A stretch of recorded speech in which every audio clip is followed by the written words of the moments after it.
On this episode of Far Out, A little close there, aren't you, Glenn? we're taking you inside some of the coolest labs at NASA's Kennedy Space Center to witness how scientists and engineers are discovering how to live We can't bring everything with us from Earth. and work Shelters, launch and landing pads. on the moon. It's science you can eat. Science you can eat. So let's try some. Good, because I'm hungry. See for yourself how NASA is reimagining life as we know it for the lunar surface. Okay, so I just press print? Yeah, go for it. I'm gonna print something out of lunar regolith. You think you know NASA? Well, think again. I'm Megan Cruz. Come with me to experience the extraordinary, the unexpected. This is Far Out. Humanity has long been fascinated by the idea of going to the moon. But it wasn't until President Kennedy said We choose to go to the moon in this decade. that we made it a reality.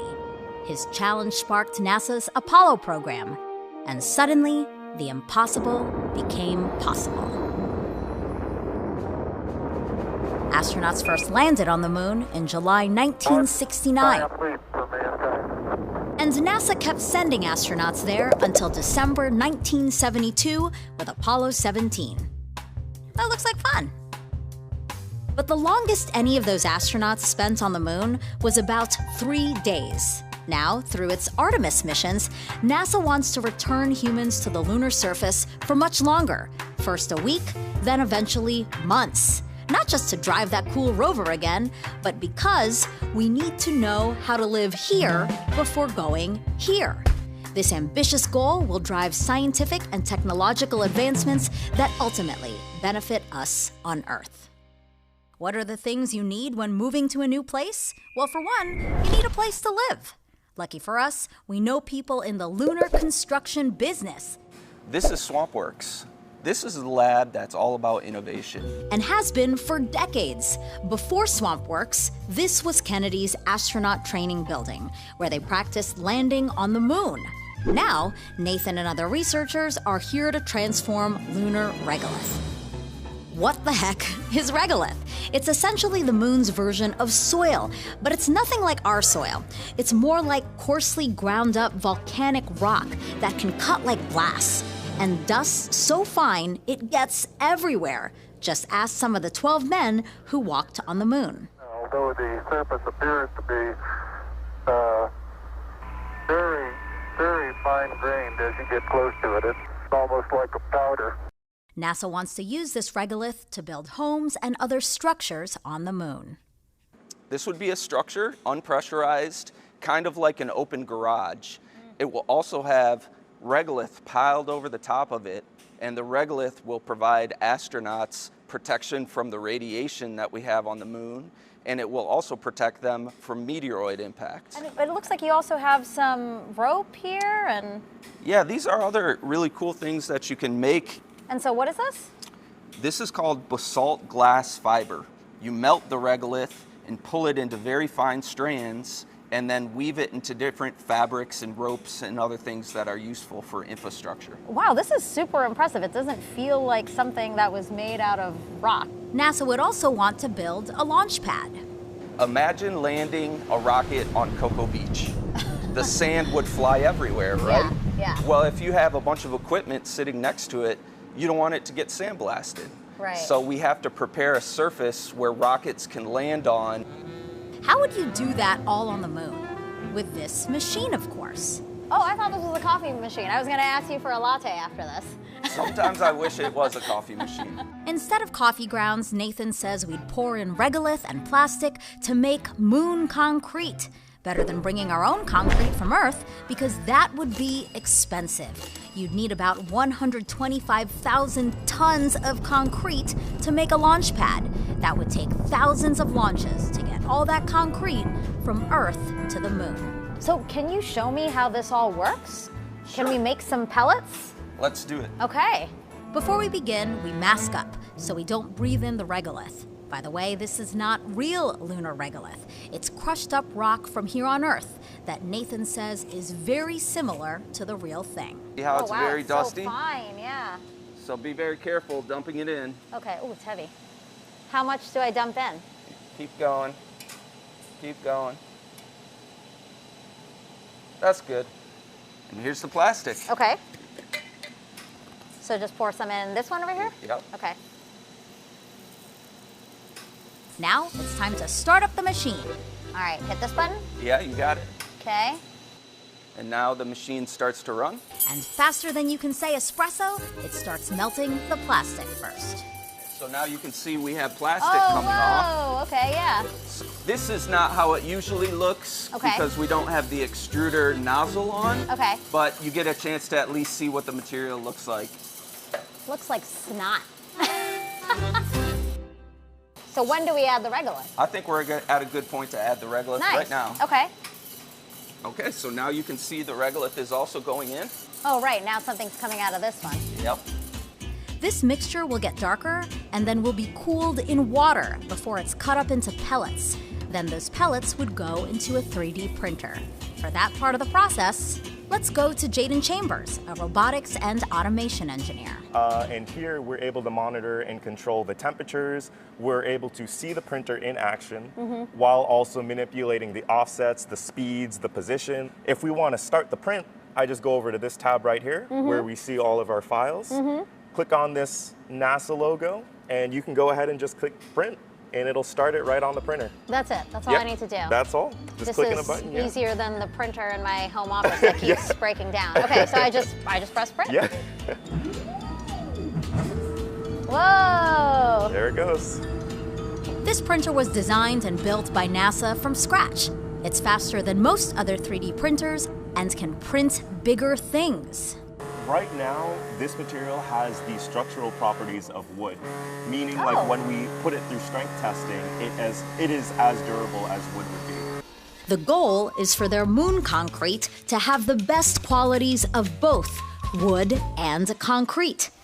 Jaden loves the challenge. You know, since we're kind of pioneering this thing, we can't really predict how it's going to act until we actually test it ourselves. The other challenge is scaling up productions, make more concrete, print bigger things, and to combine the two machines into one.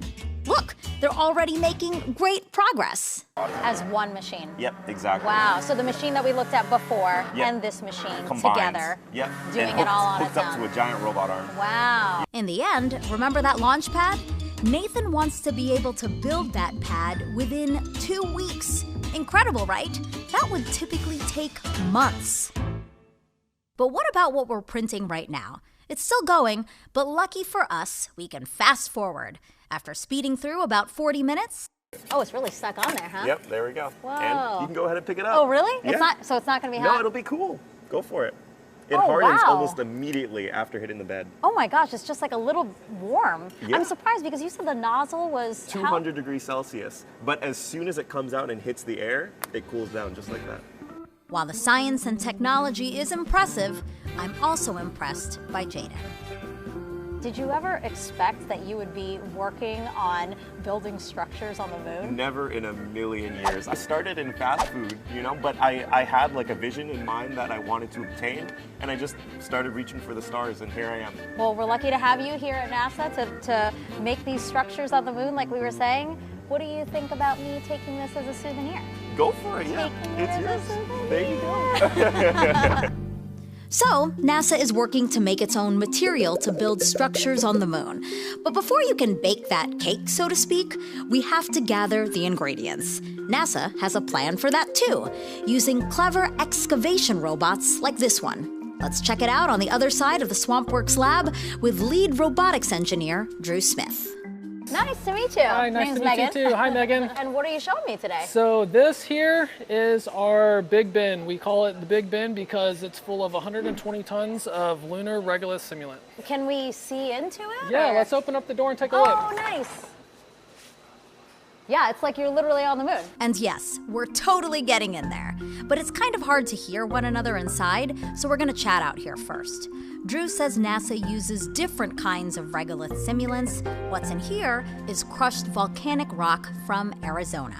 And if you're wondering what that feels like, It really sticks to your hand. I mean, Yeah, it really does. just did this a little bit and now it's all over my hands. Yeah, it's a super interesting type of simulant. There's no way to really get it off. Yep, you just got to wash it off with water, and this was one of the major challenges that the Apollo astronauts had when they did their walks on the moon. We talked about that with Nathan too. Later in the episode, we'll show you what NASA is doing about it.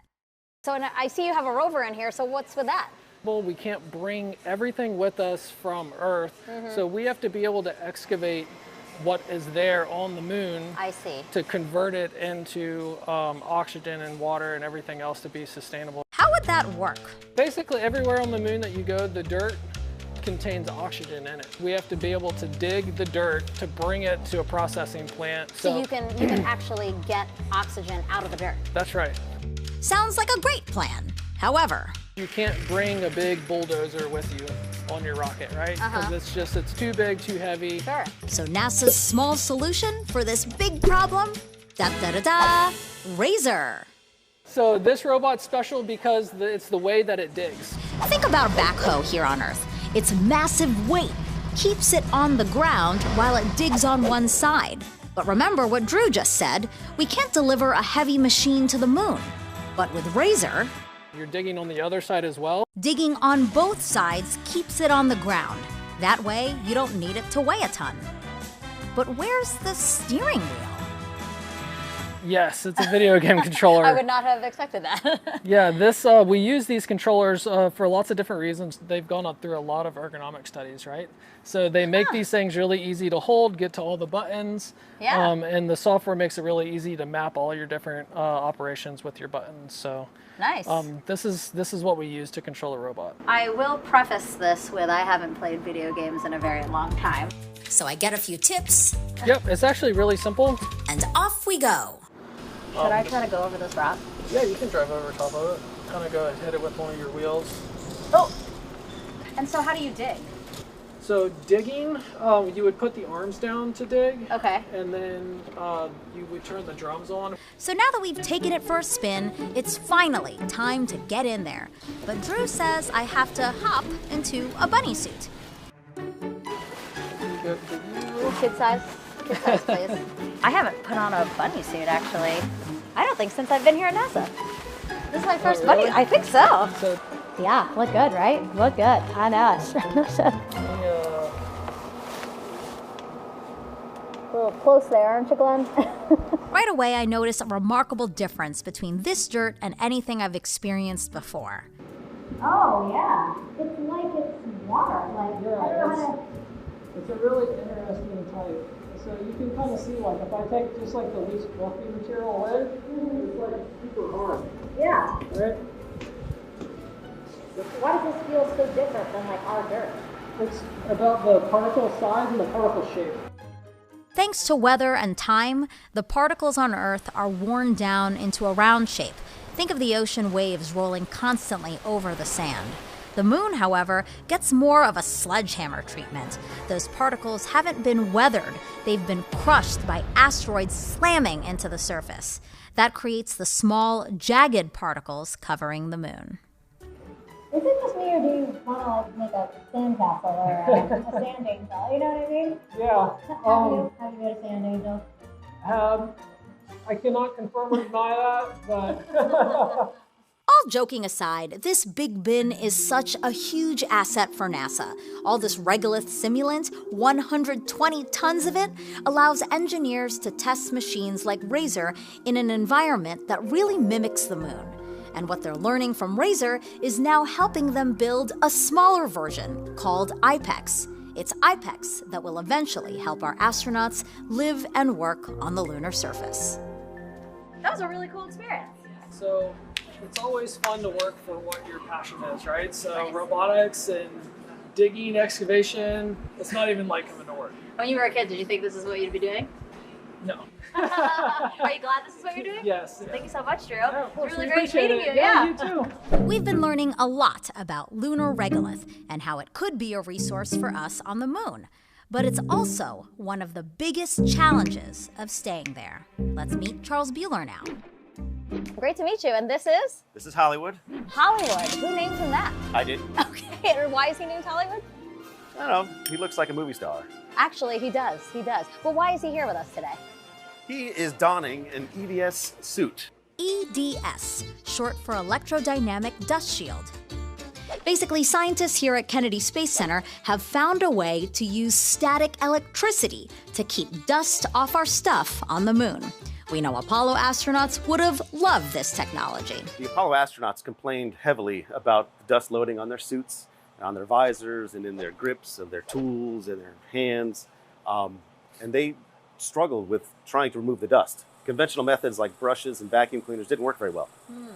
So after 50 years, NASA's been looking into other technologies that can help mitigate the dust problem. So we're here to see it in action. Let's say goodbye to Hollywood and follow Charles into another part of Kennedy's electrostatics and surface physics lab. These are sample EDSs. Okay. That we use for demonstration purposes. We have a glass EDS to remove dust from glass surfaces, and then we have a non-transparent one for thermal radiators. Glass versus plastic. Yep. Okay. All right, so how do we show this thing? Well, what we do is we put lunar simulant dust on it. Like Nathan and Drew, Charles is also working with a regolith simulant. His is finely crushed volcanic rock from Hawaii. We put it on our EDSs. All right. So you make it nice and dirty. You don't want the astronauts to go clean it off themselves. Okay. You want this to be self-cleaning. Right. Okay. So when I turn it on, whoa! Oh my gosh, that's incredible. All because of electricity. Yes. That's what's doing it. Now don't be fooled by this easy flip of the switch. Charles says this technology is more than 25 years in the making.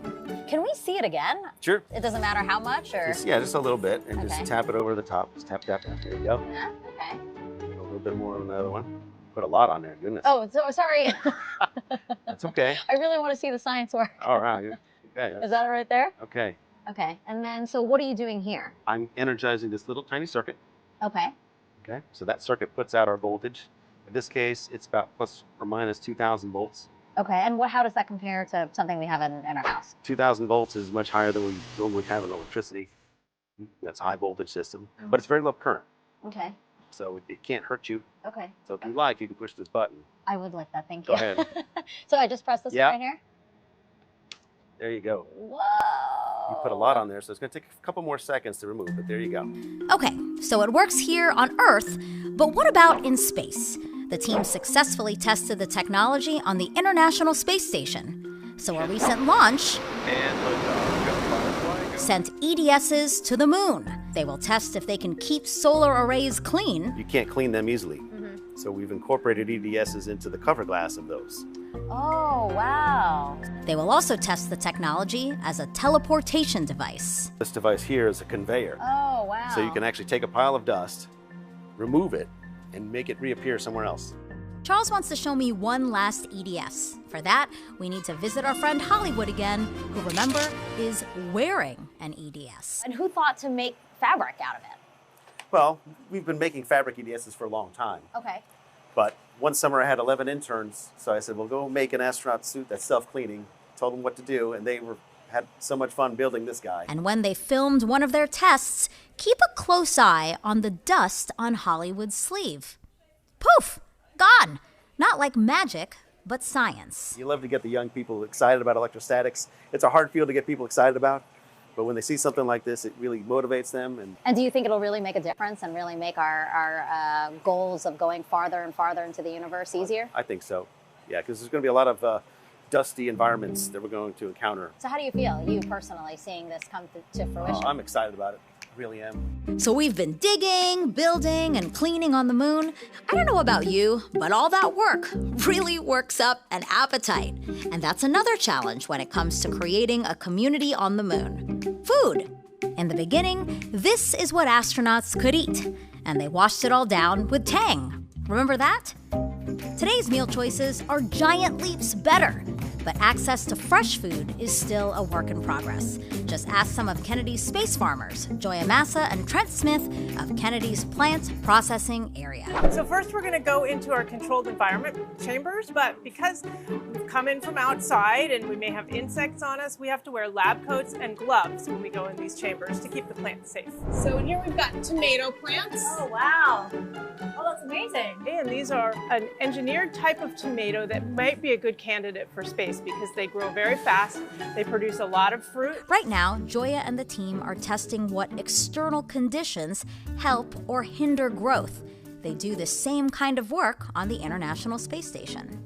Maybe different CO2 levels, different light levels, or we can test adding fungi or beneficial microorganisms. Why are we trying to grow plants in space? On the space station, we can send things up, and they get fruits and vegetables, but they only last about a week or so after the vehicle docks. But when we go to Mars, there won't be any option, besides growing our fresh vegetables if we want those. There's no grocery stores. But I was not born with a green thumb. So, thinking about growing plants in space, how do you plant and water crops with little to no gravity? What would moon dust or space radiation do to those crops? Yeah, we have a whole list of challenges. Even things like, figuring out which plants to grow well in that environment, how to keep them very small. Like these tomatoes are very small because we don't have a lot of space to grow plants. Yep, space is a problem in space. Wow, this is so cool. So what are these? So these are different lettuce plants. Okay. We're now in another chamber where they're growing lettuce to see how this vegetable responds to different shades of light. It looks kind of like a nice daylight spectrum, right? But it's made up of blues, reds, greens, and whites set to different intensities. Joya says changing the light spectrum could change how these taste. They have a lot of unique responses to light, and we're still learning what those are. So we're working through this process with a lot of different crops. But one thing's for sure, whatever they choose to grow for longer, farther missions must adhere to the strictest of criteria. That they grow well, produce a lot of food, are safe, nutritious, and delicious. All this talk of food is making me hungry. Thankfully, we have something on the menu. Been growing microgreens, and so microgreens are just basically young plants Beautiful. that have grown for about 8 to 14 days. That's it? 8 to 14 days? 8 to 14 days. Wow. It's one of the reasons why we think it might be a good crop for space, because they grow quickly, they taste good, they're typically more nutritious than the mature plant. It's science you can eat. Science you can eat. So let's try some. Good, because I'm hungry. I'm ready to scarf down a whole tray, but I guess I have to wait a little bit longer. Time to take off the lab coat and grab some scissors. We'll start harvesting some of these guys so you can taste some of these. Okay. So the way that you'll harvest, so I wash my hands, so I'm all food safe. So you'll grab a bunch, Okay. cut it about midway on the stem. Oh gosh. That's it. Oh, I think. So, yep. Do I just cut it? Just cut it. Okay. You don't want any roots. This one's purple kohlrabi, so this one's going to be a really nice flavor. What do you have? Garnet giant. That's going to have a spicy wasabi flavor. That's one's going to be really good. Okay, you are like excellent at this, and I can't get one without roots. You are learning. So again, just grab a bunch and then cut midway. That one was finally better. See, you're improving. Joya is kind enough to wash them before we chow down. So we have all the different ones here. They have different flavors. And imagine if you were on an airplane for 6 months. Wow. Eating the same food. I know. And then you grew these, and now you're going to eat them. Okay. Right? What a big deal that might be. Don't get me wrong, our astronauts are fed very well by our friends at NASA's Johnson Space Center and typically get fresh food with every cargo resupply mission to the space station. But imagine having a constant source of fresh food while out in space. You know what I heard? That when astronauts come back from the space station, you think they want like pizzas or hamburgers, but they actually want salad. Yeah, fresh food. You can smell it now. And it smells like nature. Fresh. Yeah. So what about the taste test? This one is the Russian red kale. Yeah? So I'm not a kale fan, but this is kale I'll You're eat. not? I love kale. No, this is. So I like to do little hand salad, so I just put it in my hand. I need a bigger piece. Mm-hmm. Yeah. So it has a nice, fresh, nice crunch. Okay, so let's try Garnet Giant. Okay. If you like spicy, I love spicy. I do love spicy. Hey, save me some. I'm telling you what, there you go. So this should have a nice wasabi flavor.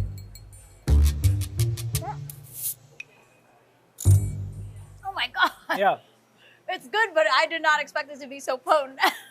So that one might be good if you were going to put it on a sandwich or maybe in a, whatever dish that they have. They can augment their meals with fresh food. Trent offers me more microgreens, each one just as yummy, but sort of similar as the last. Is there a reason for that? Like the spicier kinds of varieties of microgreen? In microgravity, there's no gravity pulling, blood to our feet. So that's why astronauts sort of have puffy face. Puffy, yeah. And sometimes that can affect the way that they smell and taste food. So what, they need something more spicy so that they can really Some taste astronauts it? enjoy the spicier flavors. You really want flavorful food.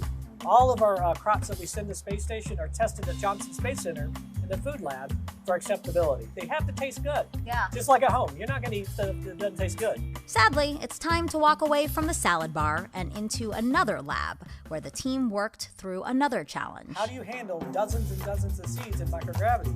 Carefully. Very carefully. They'll go everywhere.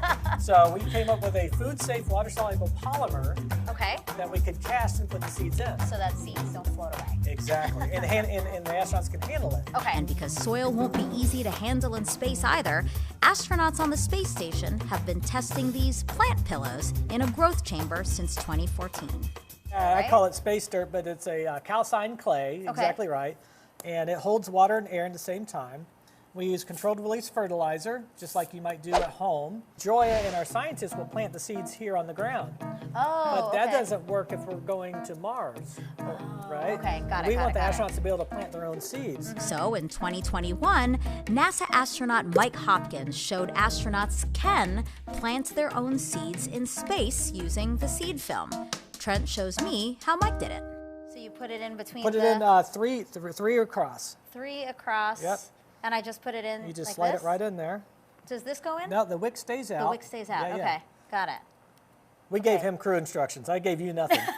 You are not setting me up for success. No, but you did it. See? Okay. Right, and so now the seeds are in there, and so if we inject water, now the arc light will take the water. The wick will take the water from the arc light, wick it to the seeds in the seed film. The seed film will dissolve, leaving the seeds in place. And that's what this lab is all about. Solving the problem of no grocery stores in space. The Veggie team takes great pride in their contribution to space exploration. Trent, thank you so much. I can't believe I met a space farmer today. Thanks a lot. Appreciate it. So yes, traveling to the moon and beyond comes with a lot of challenges. Some obvious, like which rockets and spacecraft will take us there, and some not so obvious, how we'd build houses, grow food, and fight dust. But teams across NASA are inventing, testing, and transforming what our daily lives could look like in space and here on Earth.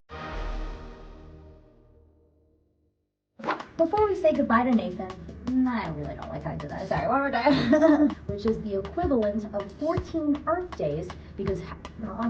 Sorry, 3, 2, 1.